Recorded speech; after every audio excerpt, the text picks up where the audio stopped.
শেখ হাসিনা সহ ৩ আসামির বিরুদ্ধে রায়ের মাধ্যমে ন্যায় বিচার প্রতিষ্ঠিত হয়েছে বলে মন্তব্য করেছেন জামাত ইসলামীর আমির।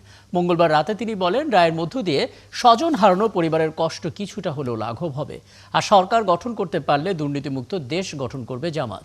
বিস্তারিত শাহরিয়ার ইমতিয়াজের প্রতিবেদনে। জামায়াত ইসলামী কাফরুল থানার উদ্যোগে আয়োজন করা হয় এই প্রীতি সমাবেশের।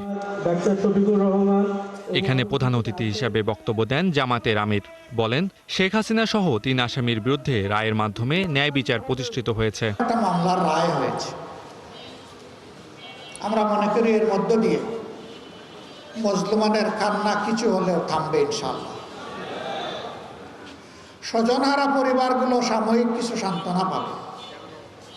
তবে আমরা মনে করি এই ন্যায় বিচারের মানদণ্ডেই উত্তীর্ণ হয়েছে, কারণ বিচার ছিল স্পষ্ট, খোলাসা, লাইভে এই বিচার সম্প্রচার করা হয়েছে। এটা কোনো গোপন বিচার ছিল না।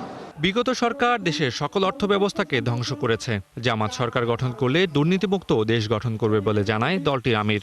সব জায়গায় এখন দুর্নীতি, এই দুর্নীতির বিষ বাষ্প থেকে এই সমাজকে বের করে আনতে হবে। দুর্নীতির বিরুদ্ধে আমাদের লড়াই শুরু হয়েছে, এই লড়াই থামবে না যতক্ষণ পর্যন্ত দুর্নীতি একদম মাটিতে নেমে না আসছে।